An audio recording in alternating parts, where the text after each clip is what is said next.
1 week season. What is going on, OWS fam, DFS fam? It's good to be here with you today on the week 14 edition of the OWS Angles podcast. I am your host, I am your guest, I am JMToWin. As always, throw this baby on 1.5x speed or 2x speed, and let's get started with a look at a very interesting, very fun week 14 slate. Might be my favorite slate of the season just because of what it provides for us and the edges that it provides for us. So I know that some of you who watch this are not OWS subscribers. You tune into the channel. So let's talk about DFS for a minute. DFS is, we tend to think of DFS as a game of picking players. Most people who come to DFS, I was the same way, come to DFS because they do well in fantasy and they assume that the same skills translate over to DFS. As you get deeper into DFS, you come to understand that DFS is not a game of picking players. It's not a game where the edge is knowing fantasy well and knowing the NFL well. It is a game of strategy. It is a game of building rosters. It's a game of putting together the puzzle on each individual week that maximizes your chances of a first place finish. So the Angles podcast every week, if you've been here throughout the season, you know this. We basically use this. So I have kind of three core things I do throughout the week from a content perspective. We have the NFL Edge on OWS. So if you're not a subscriber, you can still access the NFL Edge. That's our game-by-game breakdown. So we look at how each team is likely to try to win that game and kind of what that means for production expectations in that game. And then we have the DFS interpretations underneath each game write-up. So that's gated for subscribers only. So I have my DFS interpretations every single week, and I go game by game and kind of break down how I'm seeing each game from a DFS perspective in terms of not just what's likeliest to happen, but some of the ways that we can attack that game from a strategy perspective, or what's standing out to me in terms of individual plays, player pairings, things to think about in those games, etc. Then on Friday, I have my three podcasts. I have my Block Party show with Pete Overzet. I have this Angles podcast, and I have my Solo Ship podcast with Squirrel Patrol. And then after that, I have the player grid. So the player grid comes out on Friday evening in the scroll, and the player grid is basically my player pool. So we have the DFS interpretations where I'm going game by game, kind of breaking things down through that lens. We have my player grid, which is my player pool and how I'm expecting to attack on tighter builds on that particular week, along with strategy notes and some notes on why these players are good plays and why they're standing out to me and all that. And so we try not to double up on content. So the Angles podcast is kind of the bridge between those two things. And we use this as an opportunity to look at what I always say is the picture on the puzzle box. So if each week in DFS is about solving that week's unique puzzle, we can take this opportunity to look at the picture on the puzzle box and say, okay, how do we put this puzzle together in order to maximize our chances of a first place finish? So this week is very much a picture on the box type of week. It's a week where, in my mind, it's critical to understand what the slate provides from a strategy perspective and what we need to be thinking about in order to maximize our chances of a first place finish. Of course, those first place finishes, we're not happy with cashing in tournaments. We're not building rosters hoping to get a bunch of good scores on a roster together that finish in the top 20% of tournaments and double our money. If we were wanting to do that, we might as well play cash games, head-to-heads, double-ups, where we double our money and have to finish in the top 45% of the field or top 50% of the field. So we are playing tournaments for those asymmetric payouts, for those first place finishes or those top handful of spots where the money is. And that's where we make money over time in DFS. So does it feel better to finish in the money than outside the money? Absolutely. If I counted up all the times I've bubbled contests over the last 10 years where I finished one spot out of the money or a few spots out of the money and turned all of those into doubling my money instead of losing that money, I would have dramatically more profit. So obviously we'd like to finish in the money, but that's not the goal. That's not the purpose of why we're building rosters, how we're building rosters. Over time, we make money by finishing up near the tops of the leaderboards and by building rosters that maximize our chances of finishing near the tops of the leaderboards. So let's look at this idea. We talk about it all the time. Let's look at this idea of expected value. So expected value essentially means if we can make this same decision, we're only going to get one sample of making this decision in most instances. But if we can make this same decision over a large sample where all the factors are the same, would we make money? So in poker, it's a good place to talk about expected value. In poker, you might get pocket aces and lose. But if you could play pocket aces 100 times with the same amount of money and the same amount of money in play from your opponents, you would come out ahead over time, right? So you could play pocket aces and lose, but that doesn't mean that it was negative EV to play pocket aces. Your expected value was still positive, still plus EV to play those pocket aces. And obviously there's a lot of factors that move forward from there, but over time, you're going to make money in that situation. You can take that further in poker and basically say, if you're playing this particular hand from this particular spot on this table, is this plus EV? And you can boil down your decisions to that. So there's feel that comes in beyond that. And there's things you have to think about beyond that, but that's a foundational component of your thought process in that type of situation. So carrying that over to DFS, we talk about EV, or I talk about EV in terms of if we could play out this slate 100 times. So yeah, we can't play out the slate 100 times. We're going to make decisions this week. The slate's going to play out one time and we make money or we lose money. But we want to be able to make decisions where we can say, if we made the same decision week in and week out on this same slate, played out this slate 100 times, would we make money over that sample? So this week is a week where I feel like there's some very clear plus EV components, and the field isn't necessarily going to recognize them or see them through that lens. So this is a week where I said it earlier. I think I said it on the show with Pete. We actually recorded. Usually we record right before this. This week he's flying today to go to the Dog Bowl, the Underdog Live Final, do a bunch of content there for Underdog. And so we recorded on Thursday this week. I think I said it on that show. But if we, what was I actually saying? This is the solo podcast component. Well, we'll move on from that. But this week has some very critical decision points, and we're going to essentially recognize that if we can make these critical decision points in a way that plays in our favor, in a way that's not just thinking about picking players, but actually thinking about the EV of the decisions that we're making, we're going to be way ahead of the field over time on this slate. So that's what I said, was that this is like a very much, and I think I said it on that show, this is very much an OWS type of week. It's a week where it plays to the favor of this type of thinking, where instead of thinking about picking players, we're going to think about what this slate provides, what the picture on the puzzle box is, what's our best path to a first place finish as a result of that, and make decisions through that lens. So I'm going to talk through the rest of this podcast through one plus EV way to attack this slate, one plus EV way to look at this slate. It doesn't mean that this is the only plus EV way to think about this slate. Doesn't mean it's the only plus EV way to attack this slate. So you should ideally read other content.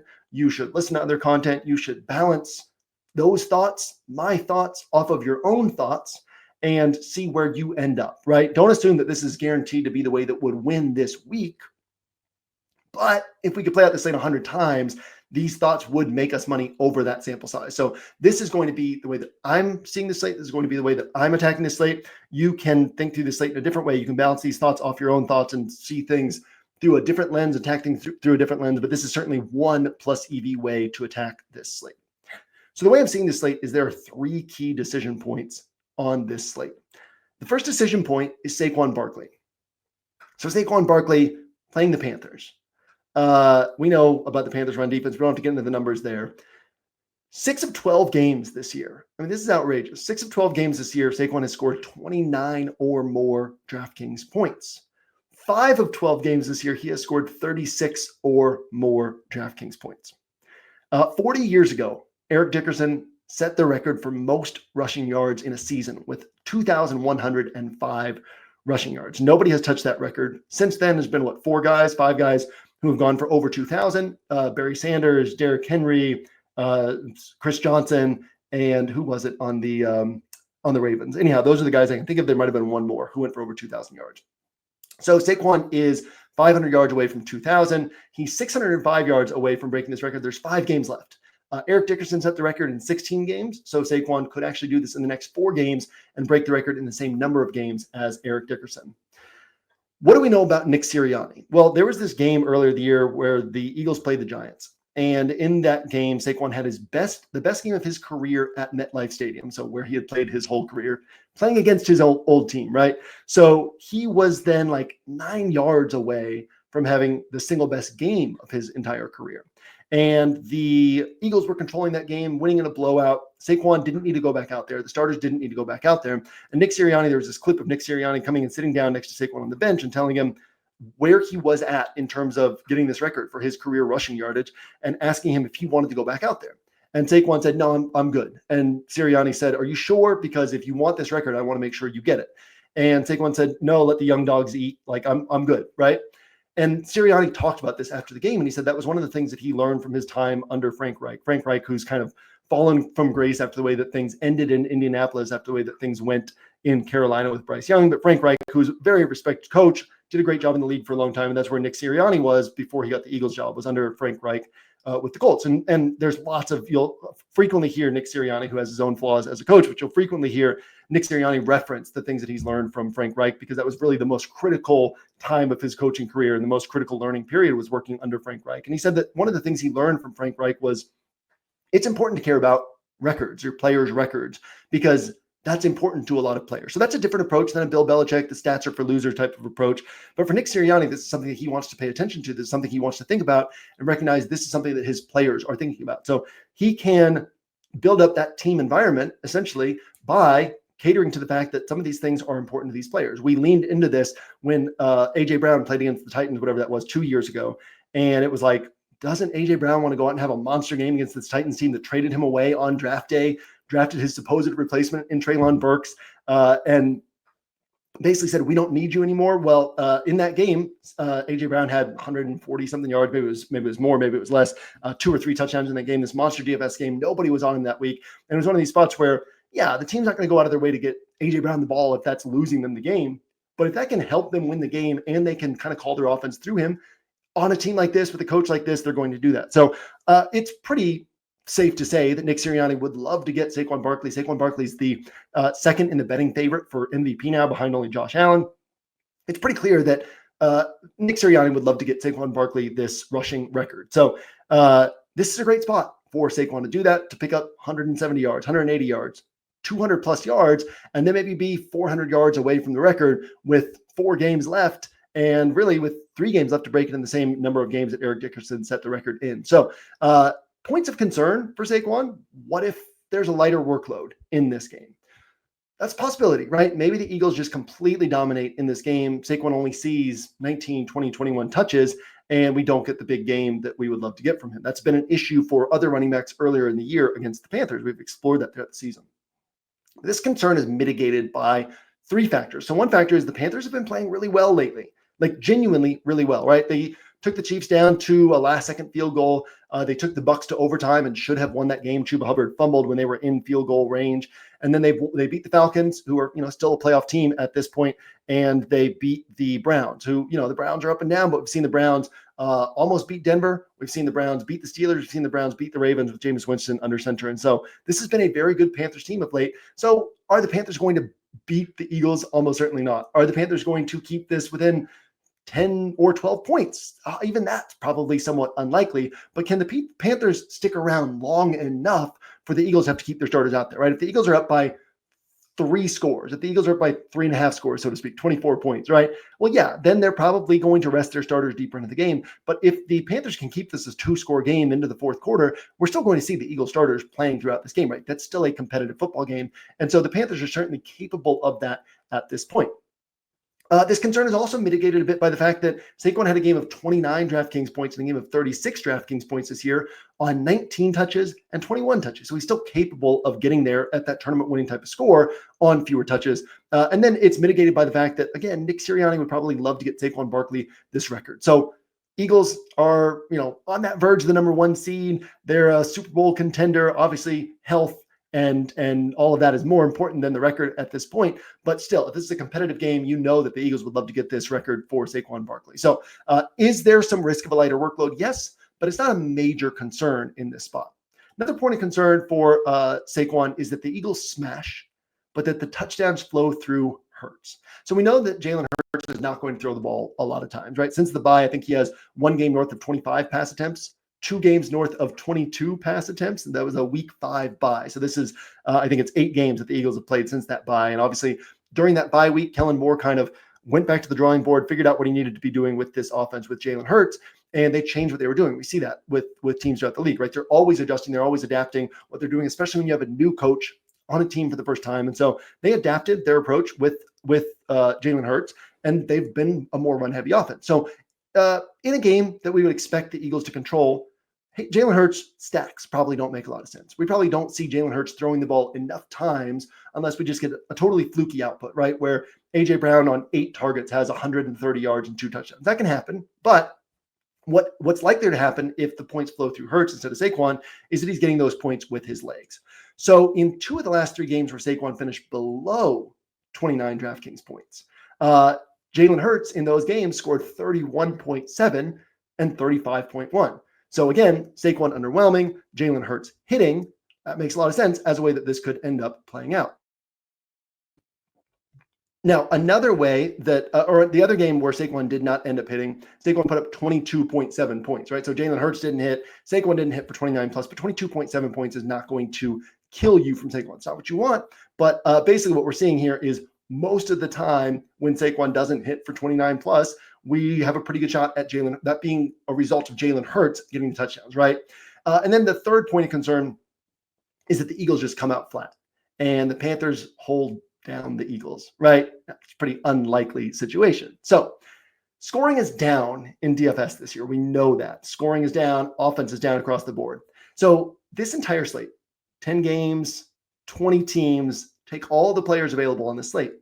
All the players available on the slate have combined for 9 scores this season, all season, 9 scores of 36 plus DraftKings points. Kamara has 1, Drake London has 1, Jackson Smith and Jigba has 1, Jerry Jeudy has 1.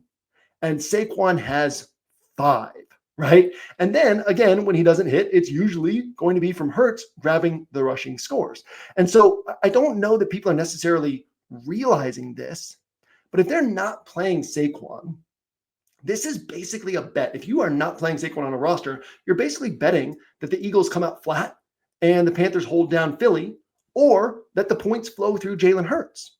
And I think that most people are going to look at this as like, well, Saquon's 9K and I can get Kamara for 8K, or Saquon's 9K and I can get Justin Jefferson for 7,800. Saquon's 9K and I can just do something differently without getting up to Saquon. Oh, he's expensive. But when we're talking about, there's a certain point where we don't care about salary multiplier. Now, Saquon at 9K has gone for 4x the salary 5 times this year, but we don't even care about salary multiplier so much as we care about raw score. So we talk about this all the time, right? When you're always kind of looking for that 4x salary multiplier, but really any player 5K and below, you want them to be able to score 20 points. Really, you could say 4,500 and below, you want them to be able to score 20 points. Yeah, if they score 4x their salary, that's fine, but you want them to be able to score 20 points. And then as you get to this 4,500 and above range, 4,500, 5K, low 5Ks, you want those players to be capable of scoring 25 points. And then once you get into the upper 5Ks, especially into the 6Ks, you want those players to be capable of scoring 30. Well, we just looked at this, right? There's only been 9 instances all season among all the players on the slate of 36 plus DraftKings points. And over half of those have come from Saquon, and he's in his best matchup of the season, right? And so if Saquon puts up 36, it's probable that nobody else is getting close to that score on this slate. It's probable that the second best score on this slate is 29 DraftKings points. It's probable that the third best score on this slate is 27 DraftKings points. So paying that extra 1K, that extra 1,200, whatever it ends up being, right, for Saquon, actually makes a big difference if he's putting up 36 DraftKings points and nobody else is getting up above 27, 28, 29, because you're not guaranteed that the guy you're taking at that high price range is the guy who's getting up above 27, 28, 29. But you do know that there's a high probability that Saquon, if somebody's putting up 36 plus, is the guy putting up 36 plus in this spot. So recognize that when you are not playing Saquon, you're essentially betting that the Eagles fail or that the points come through Hurts. Whereas most people are just going to say, I don't want to spend the money on Saquon. I will go a different direction. So there's a huge edge in treating this as a key decision point by basically saying, on most of my rosters that don't have Saquon, I want to have Hurts, and recognize that if I'm not playing Hurts or Saquon, then I'm telling a story of the Panthers holding down Philly or just something totally fluky happening. So there's a big edge in recognizing that. So going a little bit deeper here, Kamara is currently projecting for more than double the ownership of Saquon. Kamara has 4 games this season of 19 plus DraftKings points. 4 games all year of 19 plus DraftKings points. Saquon has 5 games of 36 plus DraftKings points. So Kamara is a fine play this week, but Taysom is gone, right? I think that's kind of what people are seeing is like, oh, Kamara, and he's got this big role and a good matchup, and Taysom's gone. But Kendre Miller is back in, right? So this season is down the drain for the Saints. They just gave Kamara a big contract. I don't think we're likely to see a massive spike in usage for Kamara in this spot.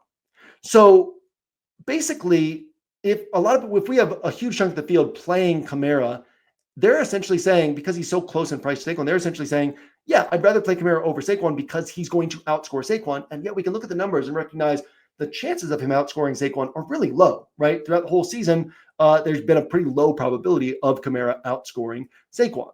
Now, that doesn't mean that you can't play Kamara. That doesn't mean that you can't play Achane. It doesn't mean that you can't play Justin Jefferson. But to me, I want to play Saquon. I want to play Kamara. I want to play Achane. I want to play Justin Jefferson with Saquon or with Hurts, because otherwise you are essentially betting on these guys outscoring Saquon and outscoring Hurts. You're essentially betting on something really fluky happening in that Eagles-Panthers game. It's the NFL. Can fluky things happen? Yes. But if the field is betting on fluky things happening and you can recognize that and bet on the non-fluky thing happening, isn't that going to make you more money over time? So just recognizing this key decision point, recognizing this mistake that the field is going to be making is going to be a really important thing to do this week. So you can play it how you want, but it's really important that if you're playing it in a different way than playing Saquon or Hurts, that you're recognizing the decision that you're actually making. And maybe you play Panthers defense on that, or maybe you play Chuba Hubbard and say that the Panthers are controlling this game and running the ball a bunch. You figure out a way to take advantage of that, or at the very least, you recognize that when you're not putting Saquon or Barkley on a roster, Saquon or Hurts on a roster, that you are telling a story of something really fluky happening, and that most of the field is also going to be telling that story. Now, I'll also note that we see ownership change on Sunday based directly on ownership projections. So ownership projections, especially at this point in the week, largely driven by projection systems. And then as we get deeper into the week, by what is being talked about around the industry. And so we'll see guys who everybody kind of keeps saying through Saturday, like, oh yeah, this guy should be higher owned. Well, then they end up being higher owned. So that could end up being the case with Saquon. And Saquon is definitely, absolutely a guy who, as we get into higher buy-in levels, we will see his ownership go up. So his ownership level in a $20 tournament versus a $300 entry tournament is going to be different. He's going to be higher owned in the $300 entry tournament. His ownership in the $300 entry versus a $1,000 entry or $1,500 entry, almost certainly going to be higher in that $1,500 entry than the $300 entry. In fact, it won't surprise me if in the $1,500 entry tournament, the game changer, if we see Saquon higher owned than Kamara, or at least at the same ownership. And we certainly probably won't see that, won't see that same like 2x gap that we're getting projected for ownership and that we might actually see in lower dollar tournaments. So Saquon is going to be recognized as a sharper play, and the higher dollar contest you get into, the higher his ownership will likely be. But again, recognize the setup here, recognize the decision that you're being presented with, and that you're actually making based on how you build your rosters. Decision point number 2 this week is Isaac Guerendo. So Guerendo filling in, Christian McCaffrey out, Jordan Mason out. Guerendo, size, speed specimen, right? He's 6 foot tall, 220, and runs a 4.33 40, which is just absolutely absurd. Now, what we know, or what we can gather so far, is that it seems like the Panthers don't really trust him in pass blocking. He's played 42 snaps this year. He's only been called on to pass block 5 times. But they've got a matchup against the Bears. Bears are 30th in DVOA against the run and 10th in DVOA against the pass. So based on the fact that the matchup tilts you toward the ground, based on the fact that you kind of lose some of your pass blocking help with Guerendo in the backfield, based on the fact that Trent Williams, as of right now on Friday morning, still hasn't practiced this week, how do you think that the 49ers account for this? Do you think that they account for this by swapping in a different running back to help with the pass blocking? Or do you think they account for this by saying, okay, we'll shift our pass blocking scheme to account for the fact that Guerendo, we don't trust him as much in pass block. He's going to pass block a little bit, but we'll also have him run a few more routes than maybe Christian McCaffrey would, or maybe Jordan Mason would, where we trust those guys a little bit more in pass protection. Or maybe not more routes than those guys, but at least the same number of routes as Christian McCaffrey, and more routes than Jordan Mason. It's also possible that they say, let's run the ball let's skew a little bit more run heavy than we might typically skew, because we want to account for the fact that this matchup tilts us toward the ground. We want to account for the fact that we don't have our best pass blocking unit on hand. Now, do you have to play Guerendo? No. Like, it's very possible that Guerendo scores 14 to 20 DraftKings points. And in a score like that, people who roster him at 5,400, they're going to be perfectly happy with that score. But also, if you don't roster him, you're going to be fine. At the same time, it's very sharp to play him, right? Because, yeah, if he fails, in most instances, I would say if Guerendo fails, he's still getting 12 points. he's still getting 13, he's still getting 14. And there's a lot of, quote, fail instances where he's getting 16, 17, 18 points, and he's capable of putting up 24, 26. It's a 49ers running back with size and speed against a team that you can't pass against, you can run against, right? It's possible that he puts up 30 in this spot. So the question that I'm asking with Guerendo is this where I need to outsmart the field, or can I just play Guerendo, play him with Saquon, and basically say, all right, well, that's a starting point for a lot of my rosters, and I feel good about that, and I will beat the field at other spots on my roster. So you can certainly get away with not playing Guerendo. You are going to be playing plays that are slightly less good than him, but also we get a one-game sample of things playing out. So those plays that are slightly less good than him, whether that is, spending the extra 1,200 on Bucky Irving, who's maybe an equal play to Guerendo, but is 1,200 more, or playing Tyrone Tracy, who's an underdog to outscore Guerendo, but, can certainly get there, or playing Tony Pollard, who costs 1K more and is probably a slight underdog to outscore Guerendo. James Conner, 1,300 more, probably a slight underdog to outscore Guerendo. You can certainly, on the one game sample, you can get a better score from those guys than you're getting from Guerendo. You don't have to play Guerendo this week, but also that's not necessarily a spot where you have to outsmart the field, and you can certainly feel comfortable just putting him onto a roster, with Saquon or with Hurts. And the fact that most people are not going to be looking at this Hurts and Saquon thing the way that we can be looking at it means it's not like you're hanging out with 40% of the field that's all playing these two guys together, right? If Guerendo is 30% owned and Saquon, which I think he'll be higher owned than that, current projections have him around there, but let's say he's 40% owned. And let's say Saquon is 20% owned. Well, the most that they could be on a roster together is 20%, but they're not going to be paired on 100% of Saquon rosters. So then you could say, okay, maybe it's 12% of rosters in the tournament field. Maybe it's 10% of rosters in the tournament field have these two guys together. Well, that's totally fine. That's like playing a really sharp quarterback who's 10% owned. That's not chalk so much as that is still something where you have to beat the field in other places, because you're not just trying to finish in the top 10%. You're trying to get up to first place. But if this is the sharpest way to build, if this is the way that would pay off the most times, we played out the slate 100 times and only 10% of the field's on it, only 12% of the field's on it, that's still significant edge. So I don't mind treating this as a place where I don't need to outsmart the field, where I can just play Guerendo on those Saquon rosters. Then decision point number 3, the Raiders passing attack, Jacoby Myers, Brock Bowers. So we know that the entire offense has been flowing through these two guys. Last week, Trey Tucker played, I think it was 66 out of 68 snaps, but saw one downfield target. And Michael Mayer was on the field for 42 snaps, so tons of 2 tight end sets for the Raiders. And then it was like Bowers and Jacoby on the field all the time, getting all the targets. So over the last 5 games for the Raiders, Jacoby has games of 17.2. So again, he's 5,600. So these are all solid scores at his price tag, especially in the context of what this season has been providing us. 17.2, 21.5, 25.1. You'd be very happy with all those scores. Well, in those 3 games, Brock Bowers put up scores of 10.8, not good, 15.5, decent, but you'd still like a better score at his price tag, and 7.8, not good. So Jacoby had these really nice games, and in those games, Brock Bowers disappointed. Well, then we have games where Jacoby, one where he disappointed, 8.8 points. That's a bad score at his price tag. And then 15.7, which, is kind of in the same range as the 17.2. You wouldn't be disappointed with it. It's not winning a tournament, but you wouldn't be disappointed with it. But in those 2 games, Bowers went for 34.3 and 33.2. So we've had this back and forth where basically one or the other of these guys has put up a score that you'd be really happy with at the price tag, or at least, the 17.2, I guess you're not really happy with the price tag, but you're certainly fine with that score at the price tag, given the context of what you're typically going to find in this 5.6K wide receiver price range. And, you're talking about comparing him to a guy like Calvin Ridley, who when he misses, it's going to be 7 points or 6 points or whatever. And then when he hits, it can be the 24-pointer. Whereas Jacoby, it's like when he's missing, it's the 17.2 pointers, 15.7 pointers, the one really bad score. And so kind of throughout the last 5 weeks, it's like playing one or the other of these guys has really kept you on track for a tournament win. And so this is another key decision point to me, where it's like, I think a lot of people are going to be thinking about Jacoby this week.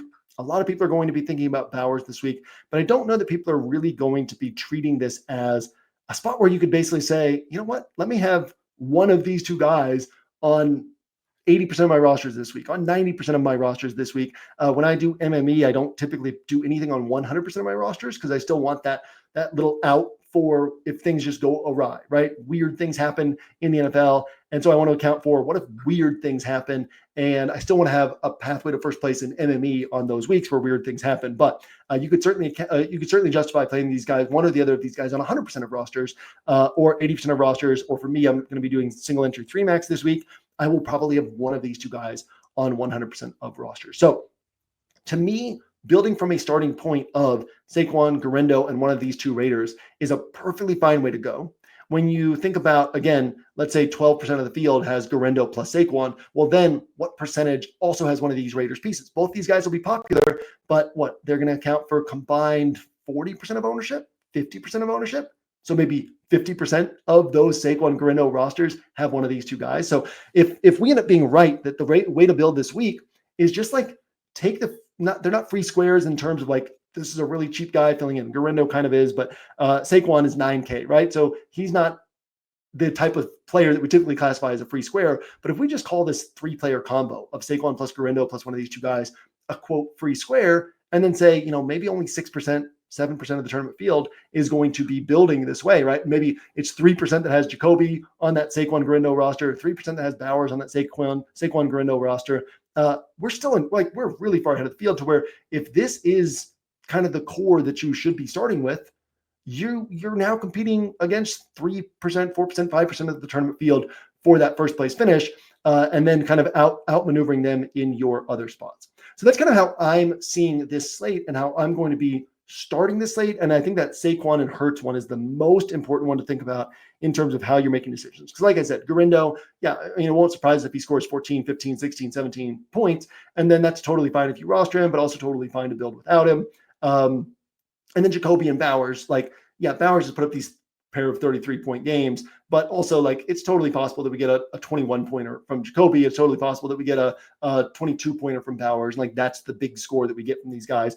Should see a lot of passing volume. A lot of it should flow through these two guys because, again, Tampa faces the 5th highest opponent pass play rate in the NFL, but that doesn't mean that they're going to post a smash score, right? It's not like the Saquon thing where the expectation could be, well, he could put up 36 and nobody else on the slate could top 30, and that's significant edge. And if he misses, it could be because Hurts is putting up 31 or 35 and no other quarterback on the slate is putting up more than 25 or 26, and that's significant edge. And so, and then, they're playing the Panthers, where the bet against playing one of these two guys is you're kind of betting on the Panthers holding down this offense, or just something really fluky happening with the way that the points are distributed, which doesn't seem like the sharpest bet to make, especially if the field is already making that bet without realizing it.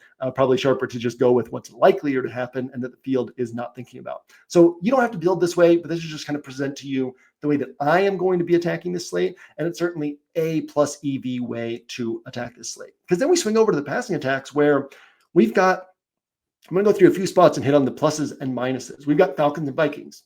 So the pluses, Kirk Cousins coming back to a Vikings team that forces the highest opponent pass play rate in the NFL.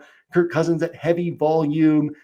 Yeah, he's got 0 touchdowns and 6 picks across his last 3 games, but we've also seen Kirk Cousins perform well. And I'm sure that he would love to come back and have a big game here in Minnesota.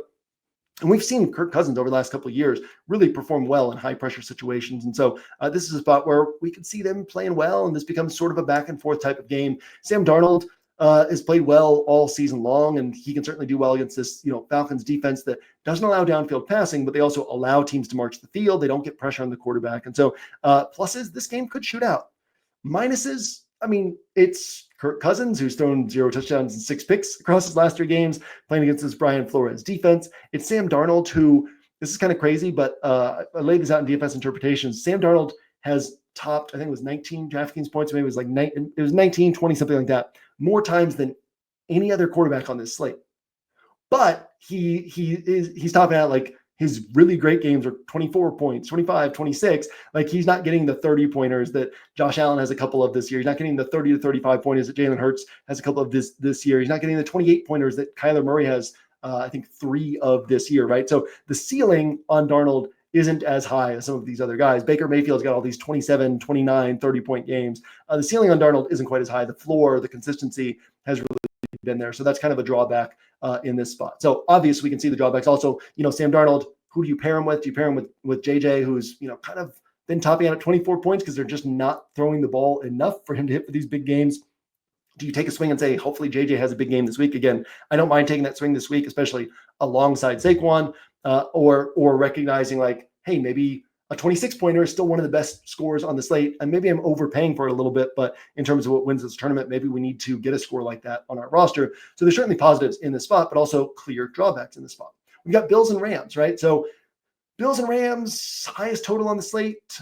Bills, really good offense. They can certainly do stuff against this Rams defense. And then, not a great matchup for the Rams, but the Rams can put up points. They've got Kyren, they've got Puka, they've got Kupp. So certainly capable of, matching scoring with the Bills deeper into this game. So pluses, this game could be high scoring. We know that Josh Allen is capable of running around, taking over games. We know that the Rams are a concentrated offense capable of scoring points. But minuses, Josh Allen's topped 28 point something points twice this year, right? He had 28 point something last week where he had the lateral touchdown that you're not going to get most weeks. And then he got a 30-pointer and a 32-pointer back in weeks 1 and 3. And so, Josh Allen's probably not putting up a monster score in this game just because of the way that this offense has been being called, the way that this offense has been running this year. Also, the only pass catchers on this Bills team that have gone for 4x their salary this season are Curtis Samuel and Mac Hollins in injury fill-in games, right? So it's like, who do you pair Josh Allen with? And then on the other side, Kupp and Nakua and Kyren probably do well in this spot, but how well, right? They're still playing this Bills defense that doesn't give up a lot of production, doesn't give up a lot of points. And so are you getting solid scores from them, or are you getting tournament winners from this game? So those are the minuses in this one. Cardinals-Seahawks, pluses, it can shoot out, right? This is a game that we were on 2 weeks ago. Minuses, it can also not shoot out. 2 weeks ago, it was a 6-16 game. Now, what we're seeing right now is Kyler projecting as one of the higher owned quarterbacks on the slate because we're kind of going through this, right? There's not a lot to really fall in love with at quarterback. There's not a lot of places where we can express a ton of confidence. So we explored this in depth 2 weeks ago. We touched on it again this week, but Kyler, the Cardinals have very much been a barbell type of team. They've got all these games where they've scored 28 plus points, and then all these games where they've scored 17 or fewer. It's like 5 games of 28 plus, 5 games of 17 or fewer. Then it's like 4 games where they've allowed 27 plus, and 5 games where they've allowed 20 or fewer. And I think 4 games of 17 or fewer. So the Cardinals, again, very much a barbell type of team. Kyler has like 2 games between like 25 and 17 DraftKings points, right? And then the rest of the games are either above that mark or below that mark. So he's got these big scores, these bad scores. And so could this game play to the upside? Yes, absolutely. That's why we were on it, or I was on it 2 weeks ago. It was one of my favorite snacks 2 weeks ago. Can it play to the downside? Yes, that's what happened 2 weeks ago, right? It was a 6-16 game. There were no touchdowns scored. And so there are clear pluses in the spot, clear minuses in the spot. Jameis Winston, pluses, he's going to throw the ball a ton. We know that he's going to be aggressive. He's going to attack downfield. Last week was like my favorite Jameis game ever, just to get a Jameis game of 497 passing yards, 4 touchdowns, 3 picks, 2 pick sixes. Like there is no more Jameis game than that. So pluses, he's going to attack downfield. He's going to throw the ball a lot. The only time this season that he hasn't thrown the ball 40 plus times was against Pittsburgh. That was the snow game though, right? So that's probably more due to the weather than the matchup. Minuses, it's a game against Pittsburgh. This is a really good defense. So Pittsburgh just got carved up by Joe Burrow. I mean, they didn't even really get carved up. Just the scoring ended up getting elevated. Burrow top 300 yards. Got, I think it was 3 touchdown passes, but it wasn't like a game where they were just getting worked over by Burrow. It was just kind of the nature of the game, the way that it developed. It was high scoring. We just saw Jameis, put up 32 against the Denver defense. So it's certainly possible that this game ends up being higher scoring, but it's also Jameis against the Steelers defense. It's certainly possible that this is a lower scoring game. This is a game where Jameis ends up with 15 DraftKings points, 13 DraftKings points. It doesn't really help you. The Steelers control this game. And then we'll touch on one last quarterback, Aiden O'Connell. So the plus is we know he's going to throw the ball a lot. I like to look at a quarterback like this. It's the example that Xandamir always brings up, or the situation Xandamir always highlights on the Slate podcast, where the field is expressing a lot of confidence in pass catchers for an offense, but is not playing the quarterback at all. Actually, Aiden O'Connell is getting a little bit of ownership attention this week, but not nearly as much as Jacoby and Brock Bowers. If they're going to have a big game, it's probably going to have to come through Aiden O'Connell having a good game himself at 4,800. So the plus is we know that you have to pass the ball against the Bucs. The Bucs are 5th in opponent pass play rate, and Aiden O'Connell in his last 5 games throwing the ball 31 or more times, he has put up 17.9 or more DraftKings points in 4 of those 5 games. And in 3 of those, it's been 20 plus DraftKings points. One of them like 22, one of them 25. And the only game where he missed was against a really good Pittsburgh defense. And so certainly likelihood that we see 31 plus pass attempts from Aiden O'Connell in this spot. And if that's the case, he's got a pretty good shot putting up 20 plus DraftKings points. Minuses for Aiden O'Connell. Last night I watched the Lions and Packers game, and then I went back and I watched the Chiefs and Raiders game. And so you're watching Jared Goff, you're watching Jordan Love, you're watching Patrick Mahomes, all different quarterbacks, but all very, very good quarterbacks.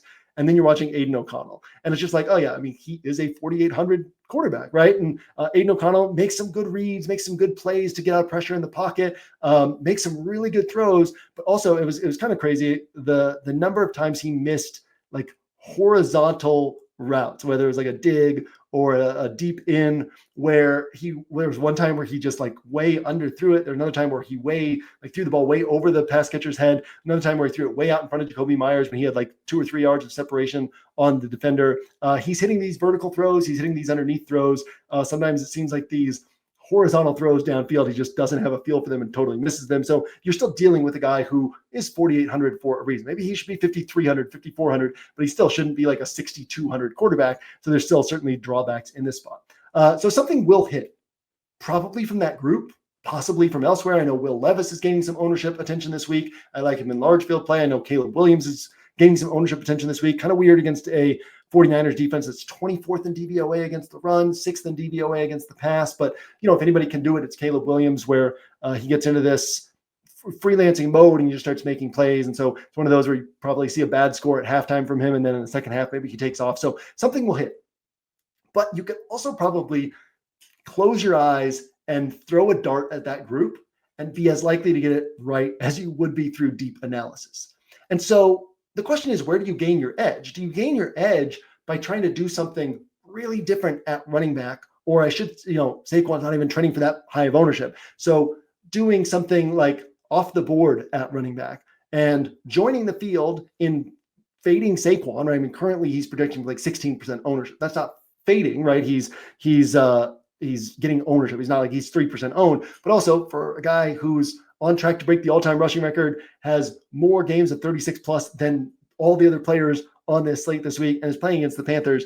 That's pretty low ownership, right? So you could join the field in playing things differently. You can move off of Guerendo and try to gain an edge at that position. You can move off of Jacoby and Bowers and try to gain an edge at those positions.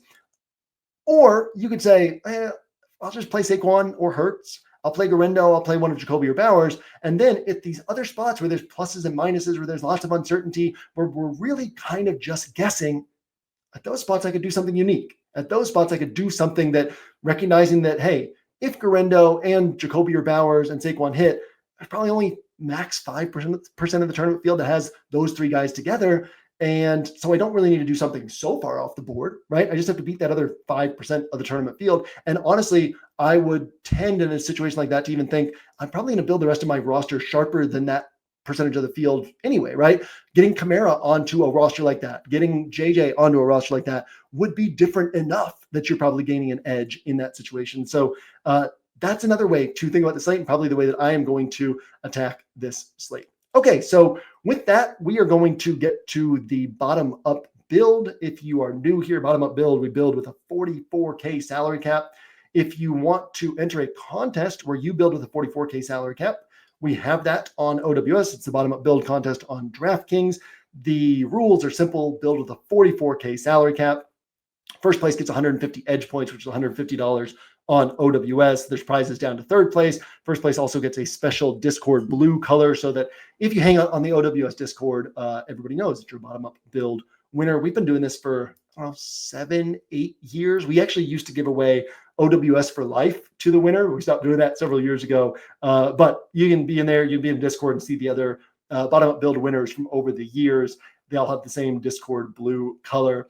You can find the link to that in the player grid or in the BUB challenge channel on Discord. It's free to enter. My bottom up build, and it's free to enter, and it's just a great thought exercise. It's great to kind of work through the slate and say, how do I build with a 44K salary cap? And what we love about this contest is we've seen plenty of weeks where 200-point scores come from this 44K salary cap. We even had a couple weeks where the winner of the bottom up build at a 44K salary cap would have won some major tournaments that week just because of the nature of how scoring shook out that week. And so just a great thought exercise, great way to kind of push yourself to think through the slate through a different lens. For me, I wanted to think about how do I do this with Saquon and Guerendo and one of the Raiders pieces spending 44K or less in salary. So first thing I did on this roster, I put Saquon onto it. I put Guerendo onto it. I put Jacoby Myers onto it. And then I put Aiden O'Connell onto it because I figured I'm going to have to save some salary here in order to make this all fit. I next went over to tight end because this is a week where I kind of talked about this earlier in the week. Tight end's another spot. Not only do we have Bowers, we also have Kittle, who's been consistently putting up 20 plus points. We also have Trey McBride against the Seattle team that just waxed for 28.3 DraftKings points without even scoring a touchdown. We have Njoku on the slate at 5,100, and we are trending towards Cedric Tillman not playing. He didn't practice again on Thursday, and so that concentrates the targets down that much more. So David Njoku, another sharp play. We've got Jonnu Smith, who's been putting up all these points. And then once you get below 5K at tight end, it's pretty thin. So at below 5K at tight end, you're kind of looking at a bunch of guys who you're like, maybe they get me 12 points, maybe they get me 9 points. TJ Hawkinson's going to end up drawing a lot of ownership because he's like one of the only guys down there capable of 20 plus.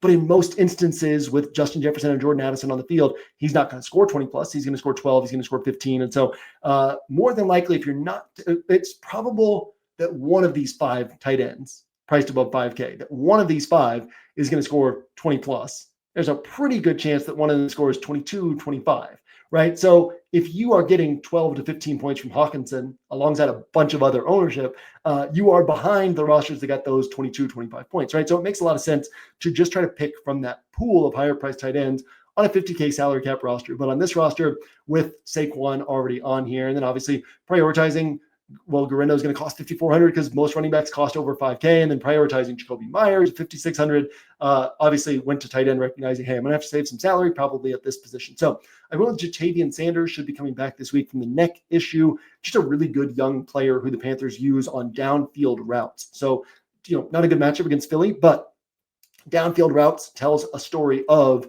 this guy can hit for some big plays. He can hit for some, upside, right? And also having Ja'Tavion Sanders on, it's not necessary to have a Panthers bring back on a Saquon roster, but still having him on a Saquon roster could tell a story of how the Panthers keep this game closer, how Saquon stays on the field a little bit more, especially spending 44K in salary, where Saquon's that much bigger of a chunk of my salary cap. I really want to make sure that he has that big game. And so this kind of tells the story of the Panthers keeping things close. So we start out with Aiden O'Connell, Saquon, Guerendo, Jacoby Myers, and Ja'Tavion Sanders. Next up, I went to defense where I think the Bears are viable, but I think when we get up to this like 2,900 range, there's defenses that I like a lot more, right? The Saints are 2,900 playing against Drew Lock. Saints aren't a great defense anymore, and they're playing on the road, but still, that Drew Lock is going to make some mistakes. The Cardinals, 3K. Cardinals were my lock button defense last week against Sam Darnold in Minnesota at 2,400. They ended up putting up 8 points. They had a good shot at double-digit points. Didn't quite get there. Kind of some points that the Vikings scored down the stretch that took away points from Arizona. But 2,400, you get 8 points. Feel good about that. Arizona is just consistently putting up 8, 10, 11, 12 DraftKings points, and people just aren't really on them. And again, looks like people are going to bet on the upside side of the barbell in the Arizona-Seattle game. So betting on the downside side and saying, hey, maybe Arizona plays really well on defense. That's another way to attack a defense. And then you've got the Vikings at 3,400, always in play. The Steelers against Jameis at 3,500. So I'm not able to get all the way up to the 3,500 range, but I didn't want to just settle on the Bears, where I'm probably getting 4, 5, 6 points. I wanted to at least take a defense that has a shot at double-digit points, right? If I can spend 500 more and have a shot at double-digit points where I don't think I really get that with the Bears, then I want to do that. So put the Saints on this roster and then kind of move forward to see, hey, can we make it fit? Now, on a roster like this, you're going to have to make maybe one sacrifice, right? One classic cheap with upside dart, where it's like, yeah, this guy doesn't see 7 targets, but he's capable of scoring from anywhere on the field. He's capable of putting up a big game. So on this roster, that guy for me is Calvin Austin. He's still stuck at this 3,300 price tag. Had a concussion last week and looks on track to already be cleared, right? He practiced in full on Thursday. He hasn't been, as of recording, he hasn't been cleared by an independent neurologist yet, but that seems like a foregone conclusion at this point. So I will put Calvin Austin on this roster, assume that he is going to play. We know he's got a couple games of 19 plus DraftKings points, another game of 16 points, and then last week, 10 points before the concussion. So he's capable of putting up a game if he misses, if he gets you 4, 5, 6 points, it's not going to kill you.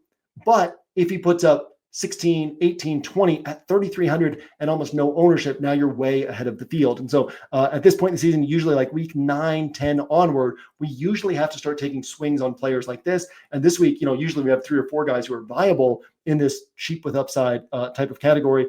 This week, it's really only one that I'm seeing, and it's Calvin Austin in terms of guys sub 4K who can hit for those 20-point games. And then we've got Michael Wilson, who just a really sharp play this week in terms of tighter salary week. And there's not tighter salary in that there's not like sub 4K guys. And so, yeah, Guerendo's affordable, and there's only 2 quarterbacks above 6,400, but we'd like to get one of these 5K plus tight ends. I'd like to get Saquon, and there's not just like a bevy of really sharp, cheap guys. So Michael Wilson, a guy who's just, he's the number 3 option in the passing attack, but he's on the field all the time. It's a potentially higher scoring game environment. And when he misses, he scores touchdowns. He's got 3 touchdowns on the year, I believe. He's capable of big games, of big plays. And so taking a guy like Michael Wilson, who at 4,100, even when he misses, he's got a good shot at 9, 10, 11, 12 points. And even though we haven't seen it yet this year, he is capable of posting 20 pointers, which you want on a guy who's 4.1K. So Michael Wilson looks like he's going to be a little bit popular this week because, again, there's just not a lot to love down here. A guy who I typically play at a much higher rate than the field. This will be a week where the field's actually on him, but I don't mind playing him, especially on a roster like this, 44K salary cap, where you would assume if there were a real 44K contest that we're not an OWS contest, right? Where it's like most people who are playing the bottom up build contest have probably watched the show. But if you were just talking about the field having to build with a 44K salary cap, most of them would not be fitting Saquon at 9K onto that roster. And so I would feel comfortable that I'm doing stuff differently enough that I wouldn't mind playing Michael Wilson, who would be pretty chalky in a 44K salary cap contest. And, was going to draw some ownership attention from the field. And then that leaves me with enough salary to Darnell Mooney, who I really like this week because I do think that this is a week where we see heavy volume from the Falcons passing attack. Darnell Mooney is almost punch for punch right there with Drake London throughout the season. And, sometimes he outscores Drake London. Sometimes he gets outscored by Drake London. Drake London is averaging a little bit more per game than Darnell Mooney. The game against Tampa where Cousins threw the ball 50 plus times, threw for over 500 yards. Drake London put up 36 DraftKings points. Darnell Mooney put up 34 DraftKings points. But they're kind of, in terms of like what you're getting for the salary, I like Darnell Mooney even a little bit more than Drake London this week. Drake London, the guy who I always preach against playing because you need the volume. This is one of the rare weeks where I actually like Drake London because I think the volume will be there against a Minnesota team that forces the highest opponent pass play rate in the NFL. So either of these guys are viable, right? But getting Darnell Mooney onto this roster feels really good because he's a guy who I'm not just, saving salary on. He's a guy I actually like this week, a guy I think we'll see at minimum 8 or 9 targets, but he's got a good shot at like 11, 12, 13 targets this week at 5,500. He's somewhat explosive. He's capable of hitting for big plays, capable of scoring touchdowns. So getting Darnell Mooney onto this roster feels really good. And that gives us a final roster of Aiden O'Connell at quarterback paired with Jacoby Myers. We got Saquon and Isaac Guerendo at running back. We have Calvin Austin, Michael Wilson, and Jatavian Sanders saving a salary, which allows us to fit in Darnell Mooney and the Saints defense. Calvin Austin's kind of our only low probability play on this roster, and Jatavian Sanders, but our only low probability plays on this roster. And we're able to lower our chances of cashing by doing that, right? Because you could save some salary off of Saquon and get one of these 7K running backs, and then you get one of these 5K tight ends, and then your kind of median score probably rises a little bit, but our chances of winning a tournament go up with a roster like this because Saquon can put up the highest score on the slate, and Jatavian Sanders is capable of like a 15-pointer. Calvin Austin is capable of a 20-pointer to where if everything were to come together on this, you're so far ahead of the field. And that's why we kind of think about building this way as we get deeper into the season. So 43.9K in salary spent, 6.1K in salary left over. That's it with that. I'm going to get out of here. I will see you on Solo Ship with Squirrel Patrol coming back this week after he was traveling last week. I will see you on the site throughout the weekend. And as always, I will see you at the top of the leaderboards on Sunday.